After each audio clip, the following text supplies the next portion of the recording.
안녕하세요. 놀란의 미스터 놀란입니다. 손흥민 선수에 대한 소식들 싹 다 모아서 전달드리도록 하겠습니다.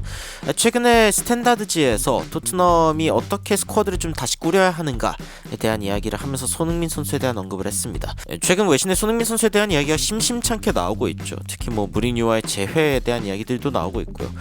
그리고 심지어 어떤 래퍼가 직접적으로 손흥민 선수에 대한 이야기를 해가지고 화제가 되기도 했는데, 이게 다 무슨 이야기인지 바로 들어가 보시죠.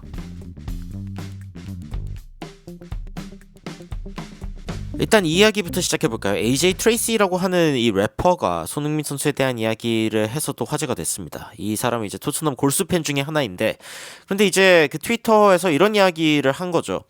토트넘이 손흥민 선수에게 새로운 계약을 주는 것이 옳은 일이다 라고 이야기를 하면서 이렇게 이야기를 했습니다. 직접적으로 어떤 이야기를 했냐면은, 손흥민에게 새로운 계약서를 내밀어라. 왜냐면은 그는 우리의 최고의 선수 중 한 명이고 가장 충성된 선수 중 한 명이기도 하고, 그리고 그가 어떻게 이제 이 커리어를 마무리하고 싶은지에 따라서 우리가 그런 부분들에 대해서 보장을 해줄 필요가 있다. 지금 당장 그를 떠나보내는 것은 절대 옳은 일이 아니다 라고 이야기를 하면서, 이 손흥민 선수가 원하는 대로 하게 해줘야 된다 라는 이야기를 강력하게 주장했습니다. 물론 모든 토트넘 팬들의 생각이 이런 것은 아닙니다. 외신에서 어떤 이야기를 하냐면은, 토트넘 팬들이 손흥민 선수가 토트넘에게 어떤 일을 해주었는지에 대해서는 굉장히 감사한 마음을 갖고 있지만, 그것이 꼭 새로운 계약을 줘야 한다라는 주장으로 이어지지는 않는다라고 이야기를 하면서, 어떤 사람들은 손흥민 선수에게 주는 주급을 가지고 다른 식으로 뭔가 운영을 해야 되는 게 아니냐 라고 이야기를 하고 있고요. 조금 더 이제 장기적으로 보자는 거죠. 아니면 어떤 이들은 손흥민 선수가 새로운 계약을 얻기 위해서 더 노력해야 된다라고 주장하는 사람도 있는데, 전 이거야말로 진짜 말도 안 되는 생각이라고 생각하지만, 이 토니 카스카리노 같은 사람들은 토크스포츠에서 그가 이제 아마 생존할 수 있을 것이다 라고 이야기를 하면서 더 많은 골을 넣고 공격 포인트가 올라오기 시작하면은, 그러니까 지금 후반기를 좀 더 잘 보내면은, 그러면은 이제 팀에서도 지금 재계약을 하지 않겠냐, 이런 식의 이야기를 했습니다. 그런데 사실 손흥민 선수의 지표가 안 좋은 이유는, 손흥민 선수의 그 기대 어시스트 값이 EPL에서 가장 높은 선수인데 이거를 마무리해주지 못하는 동료 때문이라고 제가 누차 말씀드린 적이 있죠.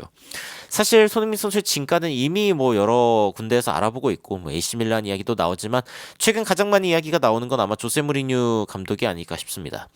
무리뉴 감독이 이제 페네르바체에 있는 상황에서 손흥민 선수를 데려오고 싶어 한다라는 이야기가 나오고 있고, 가세타 델로 스포르츠 같은 곳에서도 무리뉴가 지속적으로 손흥민 선수에 대한 관심을 표명하고 있다라는 이야기를 전하고 있죠.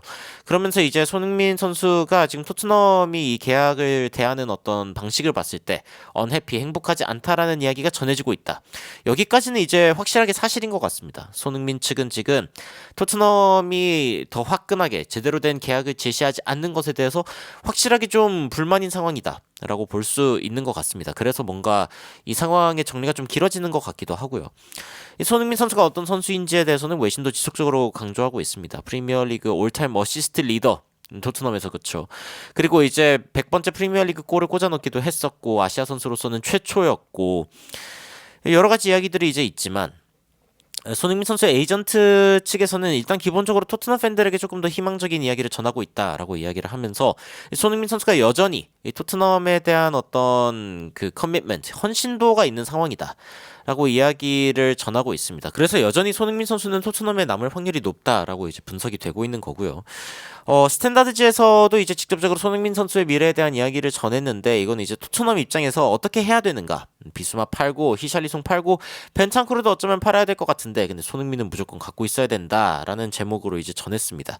그래서 어떤 이야기들이 있는지 한번 살펴보겠습니다. 살펴보면은 2025년 토트넘이 굉장히 어려운 자리에서 이제 시작을 하게 되는데, 그러니까 테이블에서 11위, 순위표에서 11위를 기록하고 있는 상황이죠. 1월에 어떤 보강을 할 것인지, 이런 부분이 토트넘에게 굉장히 중요한데, 보강을 하려면 또 누군가를 팔아야 되지 않겠습니까? 특히 많은 선수들을 데리고 있다고 좋은 것도 아니고요. 그래서 이제 토트넘 입장에서는 어떤 선수들을 사고 팔지에 대한 결정을 해야 되는데, 근데 이제 대체적으로 잘한 선수들은 킵, 그러니까 비카리오 같은 경우에는 당연히 데리고 있어야 된다. 프레이저 포스터 키퍼 같은 경우에는 맨체스터 유나이티드와의 이제 4대3 이겼던 그 경기에서 이제 뭔가 포스테코글루 감독 전술이랑은 약간 좀 미스매치다, 그러니까 잘 안 맞는다라는 이야기가 나오면서 그냥 서드 키퍼 세컨 키퍼도 아니고 서드 키퍼 정도로 데리고 있는 게 낫겠다. 뭐 이런 이야기가 나오고 있고요.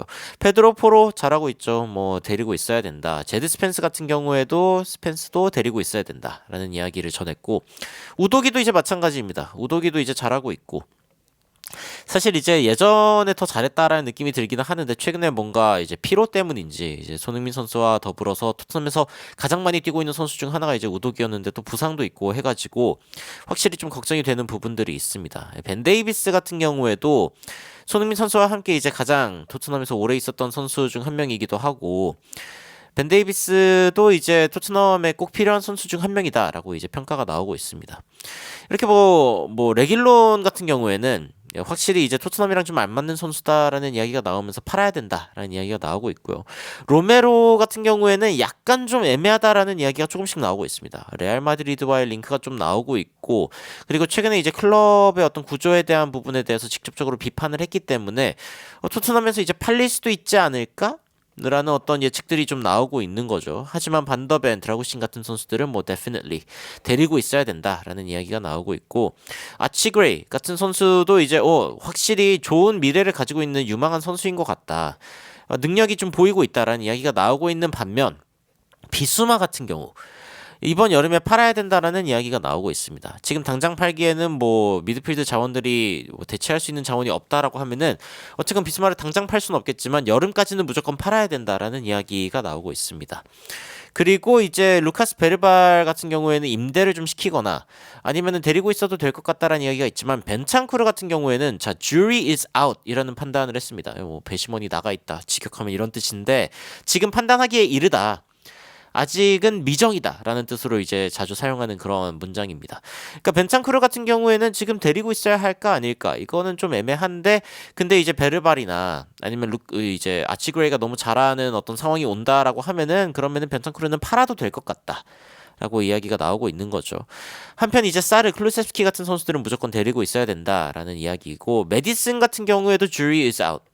메디슨도 지금 데리고 있어야 하는 게 맞냐?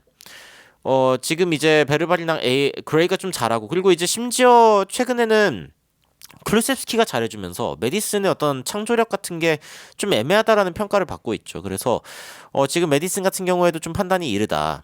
혹은 이제 판단하기가 좀 애매하다라는 이야기가 나오고 있습니다. 반면 이제 젊은 선수들인 오드베르 존슨 같은 선수들은 이제 좀 데리고 있어도 된다. 그리고 이제 손흥민 선수에 대한 이야기가 나오는데 여기 이렇게 나오고 있죠. It feels like an increasingly difficult campaign. 그러니까 손흥민 선수에게는 이번 시즌이 진짜 너무 어려운 시즌이다라고 이야기가 나오고 있기는 한데 포스테코글루 감독은 손흥민 선수가 뭔가 이렇게 기량이 낮아지고 있다, 디클라인, 줄어들고 있다라고 하는 것에 대해서 확실하게 비판을 했습니다. 그러니까 그런 어떤 어조를 가지고 이제 언론이 이야기를 할 때 그 부분에 대해서 비판을 하면서 살라랑 비교를 했단 말이죠. 그러니까 손흥민 선수의 기량이 낮아진 게 아니다. 손흥민 선수 이제 그 나이로 인해서 기량이 낮아질 때는 급격하게 낮아지는 어떤 형상을 보이는데 손흥민 선수의 그 어떠한 부분에서도 그런 걸 볼 수가 없다라고 하면서 살라처럼 손흥민 선수 역시 좋은 모습을 보여주고 있다라고 이제 평했습니다.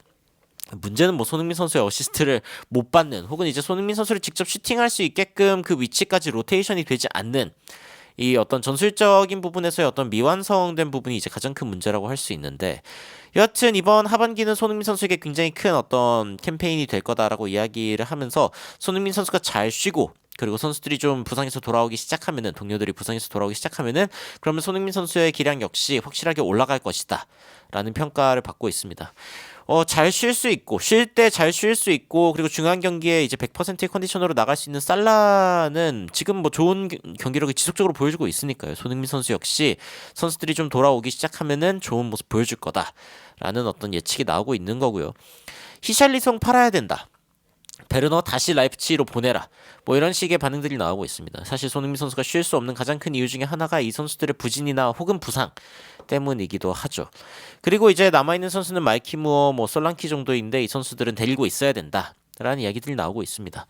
뭐 여러 가지 이야기들이 외신에서 나오고 있지만 그리고 풋볼 런던에서는 또 손흥민 선수에게 좀 컨피던스 부스트가 필요하다. 그러니까 다시 말해서 손흥민 선수의 자신감을 좀 끌어올려 줄 필요가 있다. 라는 이야기가 지속적으로 나오고 있습니다. 왜냐하면은 손흥민 선수의 폼이 곧 토트넘의 폼이랑 연결되고 사실 토트넘의 폼이 좋으면은 또 손흥민 선수가 또 좋은 모습을 보여주기도 하니까요. 이런 부분들이 지속적으로 이제 외신의 주목을 받고 있는 부분이라고 할 수 있겠습니다. pivotal player. 손흥민 선수는 굉장히 중추적인 역할을 하는 선수다라고 이야기를 하면서 손흥민 선수가 다시 한번 최고의 모습을 보여주는 것이 토트넘에게 그 어느 때보다도 절실하게 필요하다라는 이야기로 지속적으로 이야기가 나오고 있습니다. 토트넘은 아무래도 손흥민 선수를 내주지 않을 것으로 보입니다. 손흥민 선수는 그리고 이제 계약 연장에 대한 조건을 지속적으로 이번 시즌 끝까지 이제 협상을 해볼 것으로 보이고 그 이후에 이제 뭔가 문제가 생긴다라고 하면은 좀 틀어질 수도 있겠지만 웬만하면은 이제 둘이 뭔가 원만한 협의를 보는 데에서 결국에 이번 시즌 이적 사가가 끝나지 않을까라는 생각이 기본적으로 드는 그런 상황입니다. 하지만 또 모르죠. 1월에 또 어떤 상황이 있을지 그리고 남은 시즌에 어떤 일들이 있을지에 따라서 여전히 여러 가지 변수들이 있는 것은 사실입니다. 어떤 상황이 일어날지 좀 지켜보면서 여러분들께 또 정확한 외신 소식으로 찾아뵙도록 하겠습니다. 여러분들은 어떤 생각이 드시는지 굉장히 궁금한데요. 댓글로 의견 달아주시면 더욱 재밌고 그리고 흥미롭고 정확한 외신 소식으로 찾아뵙도록 하겠습니다. 이상 놀라운 논란 미스터 논란이었습니다. 시청해주셔서 감사합니다.